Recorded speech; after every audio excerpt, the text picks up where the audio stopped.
حضرت عمر جب نعرہ لگاتے نا تو کیسر و کسرا کانپتے. سفیر آتے روم کے ملنے کے لیے تو کہتے جاؤ عمر نفل پڑھ رہے ہیں، ٹائم کوئی نہیں. ایک دن اندر میٹنگ ہو رہی تھی، حضرت عمر میٹنگ میں بیٹھے تھے. آپ کے بیٹے ملنے آئے عبداللہ ابن عمر. ابا جی اندر آ جاؤ. فرمایا دروازے پہ کھڑا ہو، میں ضروری بات کر رہا ہوں، اندر نہ آنا. جناب عبداللہ ابن عمر کہتے ہیں میں دروازے پہ کھڑا ہو گیا. تھوڑی دیر گزری تو امام حسین بھی آ گئے. ایک حدیث میں ایک روایت میں امام حسن کا لفظ بھی ہے. امام حسین آئے، آ کے عبداللہ ابن عمر سے کہنے لگے عمر فاروق اندر ہے؟ تو کہا وہ اندر تو ہے. تو کہا آپ کیوں دروازے پہ کھڑے؟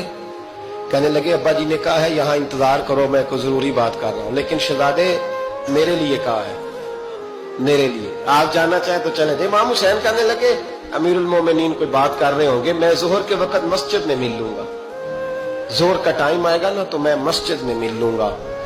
یہ کہہ کے چلے گئے. حضرت عمر باہر آئے تو حضرت عبداللہ ابن عمر سے کہا کہ کوئی آیا تو نہیں؟ عرض کی حضور حسین ابن علی آئے. حسین ابن علی. تو کہا اندر کیوں نہیں بھیجا؟ کہا میں نے کہا تھا بے شک چلے جائیں، لیکن وہ کہہ رہے تھے کہ میں ظہر کے وقت مسجد میں مل لوں گا. تو سیدنا عمر فاروق فرمانے لگے عبداللہ تجھے تیری ماں روئے، حسین کو کیوں واپس بھیجا؟ پھر عمر دنیا داروں کے سامنے ڈٹنا، کھڑا ہونا عمر پہ ختم ہے، لیکن جو اندر کی بات ہے نا، روح کی، جو عقیدت کی بات ہے، جو وفا کا رشتہ ہے، اس کو کون سمجھے؟ یہ جو روح کی مجبوریاں ہیں، یہ جو وفا کی مجبوریاں ہیں، اسے لوگ کیا سمجھیں؟ انہیں کیا پتا کہ مرشد کے بیٹے کے پیر چومنے میں حسن کیا ہوتا ہے. انہیں کیا پتا کہ جب استاد کا بیٹا گھر میں آتا ہے تو دل کرتا ہے مکان بیچ کے اسے دے دیں، اس کے باپ کی نیکیاں بڑی ہیں. جناب عمر فاروق دوڑے گئے، امام حسین کے دروازے پہ دستک دی. امام حسین باہر رکھا. شہزادے یار ملنے آئے تھے، بغیر ملے کیوں آ گئے؟ عرض کی کہ آپ مصروف تھے، آپ کے اپنے بیٹے بھی دروازے پہ کھڑے تھے تو میں واپس آ گیا.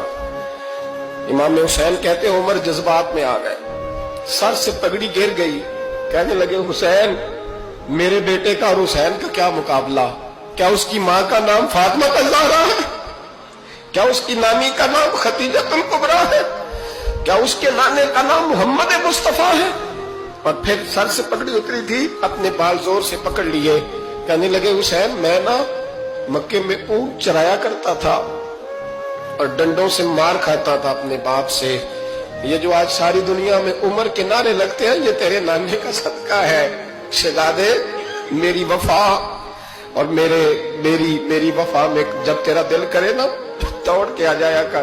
عمر تو لوگ ایک دن امام حسین نے آ کے نا جناب فاروق اعظم سے کہا، خطبہ دے رہے تھے بچوں کی طبیعت شروع میں، پتہ نہیں کیا بات آئی امام حسین کے دل میں.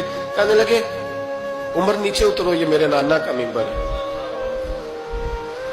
تو حضرت سیدنا عمر سنو، کبھی میرا بھی بچہ آ جائے تو میں کہتا ہوں اس کو پکڑو یار، بچوں کو تو نہیں نا جمعوں میں مطلب ذکر کیا جاتا، اترنا میرے نانے کا ممبر ہے. جناب عمر اتر کے نیچے کھڑے ہو گئے تو کہا جا کے اپنے نانے کے ممبر پہ بیٹھ. تو حضرت عمر رو پڑے. کہنے لگے شہزادے میرے نانے کا ممبر ہی کوئی نہیں ہے ہی نہیں. یہ ممبر، یہ مصلی، یہ تیرے نانے کی شان ہے، میرے نانے کا کوئی ممبر نہیں، تیرے ہی نانے کا ممبر ہے. تھوڑی دیر کھڑے رہے تو امام حسین کہنے لگے اچھا کوئی نہیں آپ کے نانے کا ممبر کا نہیں؟ کہا چلو پھر میرے نانے کے ممبر پہ بیٹھ جاؤ، چلو خیر ہے. کوئی نہیں آپ کے نانے کا؟ کہا نہیں. تو کہا کوئی نہیں پھر میرے نانے کے. جب حضرت عمر بیٹھے تو بڑا شاندار جملہ کہا. فرمانے لگے میں ممبر پر مرضی سے نہیں بیٹھا تھا، مجھے ابو بکر نے بٹھایا تھا، اور پھر حسین کے کہنے پہ میں اترا ہوں، اب مجھے حسین نے بٹھایا ہے. اب کسی کی جرأت ہے تو عمر کو اتار کے دکھائے. اب میں حسین کا تیری نسل پاک میں